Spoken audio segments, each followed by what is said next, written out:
Nathan Caldwell had spent years building an empire, but now, staring at the glowing reports projected on the sleek conference room wall, he felt like a stranger in his own company. Celestia Hotels was thriving, at least, that's what the numbers said. Profits were soaring, expansion plans were in full swing, and shareholders were delighted. But underneath the polished figures and well-crafted reports lay a truth that unsettled him. The employee retention rate had plummeted. Internal complaints had surged. Online reviews from anonymous staff painted a grim picture. Understaffed shifts, delayed paychecks, and a toxic work culture. It wasn't a failure in revenue. It was a failure in leadership. He had built Celestia from the ground up, turning a single boutique hotel into a global name synonymous with luxury. But now, that luxury seemed to come at a quiet, invisible cost. When he had brought up the staff concerns at the meeting, his executives had waved him off with rehearsed indifference. Asterisk, it's just turnover, Nathan. Hospitality jobs aren't careers for most of these people. It's a revolving door. Asterisk. Asterisk, low-level complaints happen in every industry. Nothing to escalate. Asterisk. Asterisk, if they don't like it, they can leave. Asterisk. A dull ache throbbed at the base of his skull. How had they become this detached? How had he? That night, Nathan made his decision. He didn't need another boardroom presentation. He didn't need second-hand reports or curated summaries. He needed to see it himself. Asterisk, live it himself star. And the only way to do that was to disappear. 2 days later, Nathan Caldwell ceased to exist. In his place stood Nick Carter, drifter ex-construction worker, a man with no credentials beyond a strong back and a willingness to take whatever job he could get. He had traded his tailored suits for second-hand jeans and a worn-out hoodie. His neatly trimmed hair grew wild, his face shadowed with uneven stubble. It was astonishing, really, how easily the world treated him differently. The same people who once rushed to shake his hand now barely looked at him. When he walked into the back office of one of Celestia's older hotels on the city's outskirts, the hiring manager barely glanced up from her computer. Janitorial. Night shift. $12 an hour, she muttered. You want it? He nodded. No interview. No questions. Just a form thrust at him with a cheap ballpoint pen. To them, he was already invisible. By nightfall, he was handed a stained uniform 2 sizes too big and a mop with missing bristles. The hotel lobby gleamed with soft lighting and polished marble, but past the security doors, the illusion shattered. The employee corridors smelled of bleach and exhaustion. The break room was a cramped, windowless box, the vending machine half-stocked with expired snacks. Nathan kept his head down as he was led to the supply closet by the shift manager, a stocky man in his late 40s with a permanent scowl. This ain't rocket science, the man Paul, his name tag read, grunted. Mop the lobby, clean the bathrooms, and don't waste time. His gaze lingered on Nathan with something unreadable. Sizing me up? Nathan thought. Don't get any ideas, Paul added, voice low. I see you messing around, and you're out. No second chances. Nathan nodded, gripping the mop handle tighter. He had seen men like Paul before, the kind who thrived on power, even the smallest scraps of it. Then she walked in. A woman no older than 30, dark hair pulled back in a low ponytail, wearing a faded housekeeping uniform. She carried a cart stacked high with cleaning supplies, her frame slightly hunched under the weight. She had the exhausted look of someone who had long ago stopped expecting kindness. Paul barely acknowledged her. Bathrooms still need scrubbing, he said before walking off, his dismissal as casual as flicking away an insect. Nathan watched as she sighed and adjusted her grip on the cart. She moved with the quiet efficiency of someone who had done this 1,000 times before. He stepped forward. Need a hand? She hesitated, eyes flicking to him. There was a pause, not just from surprise, but from calculation. When you were in her position, kindness wasn't always kindness. It could be a trap, a test. I've got it, she said, but the slight tremor in her voice betrayed her exhaustion. Nathan nodded, but didn't step away. Still, 2 sets of hands make it faster. Something in his tone, gentle, unassuming, must have convinced her. She exhaled and gave him a small nod. All right. Together, They maneuvered the heavy cart down the hallway. The silence between them wasn't uncomfortable, just the quiet of two people used to keeping their heads down. He stole a glance at her name tag, Maria. As they worked, he noticed little things. The way she rubbed her wrist when she thought no one was looking, as if trying to soothe an old injury. The way her uniform, clean but faded, had been stitched along the seams, repaired, not replaced. She worked methodically, but not mechanically. She cared about what she did, despite how thankless it was. That was rare. Been here long, he asked. Maria paused, hands tightening around a bottle of disinfectant. 5 years, she said finally. Good place to work. She let out a breath that wasn't quite a laugh. It pays. Nathan didn't push. Not yet. An hour later, as they scrubbed the last of the bathroom tiles, he caught the tail end of a conversation. Maria on her phone, her voice low but urgent. I know, but I don't have it yet. Please, just a few more days. My son. The moment she noticed him, she turned away, murmuring a quick goodbye before shoving the phone back into her pocket. Nathan pretended not to notice. But the seed had been planted. The shift stretched into the early hours of the morning. Paul resurfaced every so often, barking orders more out of habit than necessity. It was clear he thrived on making himself feel important. At one point, Maria was struggling to lift the heavy laundry bags into the cart, her movements slower than before. Paul watched, arms crossed, making no move to help. Nathan clenched his jaw before stepping forward. He grabbed the other end of the bag and lifted it in one smooth motion. Paul's eyes narrowed. She can handle it, he said. Nathan met his gaze. I know. He didn't step back. A tense beat passed. Then Paul scoffed and walked off. Maria exhaled a quiet, relieved sound. You shouldn't do that. Do what? Make waves. She hesitated, then added, people who ask too many questions don't last long here. He stored that away. By the time his shift ended, exhaustion clung to his bones, but his mind was sharper than ever. Maria's struggle, Paul's unchecked authority, the way management had let things fester in the shadows. The reports hadn't lied. Celestia wasn't just failing its employees. It was breaking them. Nathan walked out into the pre-dawn air, the city lights flickering against the horizon. He had come looking for answers. Now he had a mission. The night shift had a rhythm to it, one of quiet struggle beneath the hum of fluorescent lights. Every movement was functional, every word spoken just enough to get through the hours. Nathan had expected exhaustion, had braced himself for the physical toll of the work. What he hadn't expected was the weight of something heavier pressing down on the workers around him. The cracks in Celestia's foundation weren't just visible. They were gaping wounds, deep and untreated. Maria moved through the halls with precision, her every action stripped down to necessity.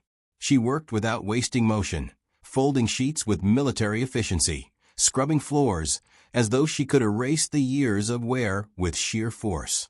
But beneath the methodical movements, Nathan saw something else. Fatigue etched into her bones. Worry clinging to her like a second skin. It became clearer as the hours passed. Maria wasn't just tired. She was running on the last fumes of willpower. He saw it when she checked her phone every chance she got, her fingers clenching around it like a lifeline. He heard it in the barely concealed panic when she answered a hushed call near the loading dock. I know, but I don't get paid until Friday. Please, just a little more time. A pause.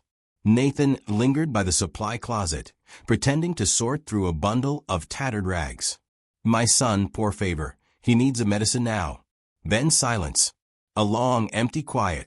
When she hung up, she stood frozen, staring at the screen as though willing it to change. Then, without a word, she shoved the phone into her pocket and walked past him. Nathan said nothing, but the knot in his stomach tightened. Later that night, when he emptied trash cans near the front desk, he overheard Paul talking with another supervisor.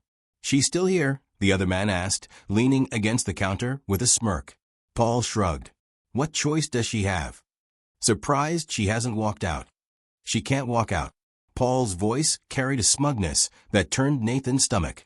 Single mom, kid with medical bills? She'll work until she drops. If she quits, she loses everything. People like her don't leave unless we throw them out. The words hung in the air, thick and cruel. Nathan's grip tightened around the trash bag. Paul was right about one thing. Maria couldn't afford to leave. But what kind of employer saw that desperation and sharpened it into a blade? The next night, the hidden rot became impossible to ignore. Nathan had seen payroll logs before, spreadsheets, numbers, the cold calculation of costs. He'd studied them as CEO, but this time he studied them as a worker. And the discrepancies screamed at him. Employees clocked in for 8-hour shifts, but their pay stubs reflected 6. Some weeks, Maria's total hours fluctuated wildly, despite her working full-time. It wasn't a clerical error. It was theft, intentional, precise, just small enough to keep most people from raising hell. It wasn't just Maria. Nearly everyone on night shift had been shorted at some point. And the worst part? No one fought it. When he brought it up to Jake, one of the older janitors, the man just shook his head. Nothing new, Jake muttered, pushing his mop across the tiled floor. Payroll forgets hours all the time. You complain, they fix it next paycheck. Only they never do. Nathan frowned. And no one calls them out on it? Jake gave him a tired look. You think corporate's gonna care? We're the graveyard shift. No one sees us. No one thinks about us. You don't like it, you quit. That's how they keep us in line. Nathan thought of Paul's words. People like her don't leave unless we throw them out. His hands curled into fists. An hour later, he found Maria kneeling in front of a laundry cart, her head bowed as she worked a stubborn knot from a bundle of sheets. Her movements were slower tonight. When she shifted, he caught the slightest wince. You all right? She startled. What? You're limping. Maria exhaled, rubbing at her knee. It's nothing. He didn't believe that for a second. Did something happen? She shook her head. Just long hours. It catches up with you. Nathan hesitated, then crouched beside her, lowering his voice. Maria, I checked payroll. They're cutting your hours on paper. She froze. For a moment, she didn't speak, her fingers tightening around the sheets. When she finally met his eyes, her expression was carefully blank. You shouldn't be looking at that. I know. She stared at him, something unreadable in her gaze. What do you expect me to do about it? He opened his mouth, but she cut him off. They've been doing this for years. We all know. We don't have a choice. Her voice was quiet, but firm. You push too hard, you lose your job. And I can't lose this job. Nathan swallowed hard. She pushed herself up, wincing slightly. Forget it, Nick. It's just how things are. He watched her walk away, the weight of those words settling into his bones. That night, as he scrubbed the last of the lobby floors, Paul hovered nearby, arms crossed. You're asking a lot of questions, he said, voice casual but laced with warning. Nathan didn't stop mopping. Just trying to understand how things work. Paul let out a short laugh. They work how I say they work. Nathan's grip tightened around the mop handle. Paul stepped closer, dropping his voice. Look, Carter, I don't know what your deal is, but I've seen guys like you before. New ones always get ideas. They think they can fix things. Make them fair. He smirked. But fair doesn't keep the lights on. Nathan forced himself to stay calm. And stealing wages does? Paul's eyes darkened. Careful. A challenge. A warning. Nathan held his gaze for a long moment. Then, deliberately, he turned back to his work. Paul scoffed, stepping away. People who ask too many questions don't last long here. Nathan kept his head down, but his mind was already spinning. The hotel wasn't just broken. It was designed this way. Maria wasn't just exhausted, she was being bled dry. And Paul wasn't just a bad manager. He was a parasite, feeding off the power that came from knowing no one could fight back. But he could. And he would. The breaking point came sooner than Nathan expected. 2 nights after Paul's veiled warning, Maria didn't show up for her shift. It wasn't like her. No one said anything. But Nathan saw the way the other workers glanced at her empty cart, the way their silence felt heavier than usual. She hadn't mentioned taking time off. Had something happened? The question gnawed at him, but there was no one to ask. Paul remained his usual self, prowling the halls, barking orders. his presence a constant reminder that defiance had consequences. By the time Nathan's shift ended, he had made up his mind. Instead of heading home, he found himself on the worn-down bus Maria usually took, following the route he had seen her take countless times before. The city blurred past in streaks of neon and shadow, growing less polished the farther he traveled. Her apartment building was as tired as the people who lived in it: cracked pavement, dimly lit hallways, a flickering elevator that groaned with every floor it passed. He knocked on the door, labeled 3B, hesitating only slightly before rapping his knuckles again. A moment later, the door creaked open just enough for a single wary eye to peek through. Then, recognition. Nick. Maria's voice was hoarse, as if she hadn't spoken in hours. He tried to sound casual, but concern edged his words. "You okay? You weren't at work." A pause. Then, slowly, she opened the door wider. The dim light inside cast shadows over her face, highlighting the exhaustion in her eyes, the tight set of her jaw. Behind her, the apartment was small and sparsely furnished, but clean, meticulously so. A thin mattress lay in a corner of the living room, piled with blankets, and next to it, a small boy curled beneath the covers, his breathing uneven. Her son. Nathan's stomach twisted as the pieces clicked into place. Maria followed his gaze, her expression unreadable. "He's sick." Her voice was barely above a whisper, but it carried the weight of sleepless nights and quiet desperation. Nathan nodded, stepping inside without asking. She didn't stop him. The air was thick with the scent of menthol and something else, something sterile, like alcohol wipes. He crouched near the mattress, watching as the boy stirred, a feverish mumble slipping past his lips. Maria knelt beside him, smoothing damp curls away from his forehead. "I was supposed to get his medicine yesterday," she said, her voice tight, controlled. "But my paycheck was short again. And Paul told me I could take an advance if I—" She stopped abruptly, shaking her head. Nathan didn't need her to finish the sentence. Rage ignited in his chest, cold and seething. Paul had done this. Not just the missing pay, but this. The suffocating choices, the impossible decisions that made people like Maria trapped. He exhaled sharply, forcing himself to stay calm. "I'll cover the medicine," he said, already reaching for his wallet. Maria stiffened. I know," he interrupted gently. "But it's not charity. It's what they owe you." She hesitated, pride and necessity warring on her face. Then, finally, she nodded. 15 minutes later, they returned from the 24-hour pharmacy, a crinkled brown bag clutched in Maria's trembling hands. She sat beside her son, carefully measuring out the dose, her every movement deliberate, practiced. Nathan watched as the boy swallowed the medicine with a small, tired whimper before sinking back into the blankets. Maria let out a slow, shuddering breath. "Thank you." The words were small, but heavy. Nathan nodded, his jaw tightening. This shouldn't have happened. She didn't respond. Didn't need to. But something in her eyes shifted, something raw and exhausted, but no longer willing to accept this as normal. The breaking point wasn't just his. It was hers too. By the time Nathan left, the city was on the edge of dawn, the first pale streaks of light creeping over the skyline. He walked with a purpose he hadn't felt in years, his thoughts a storm of determination.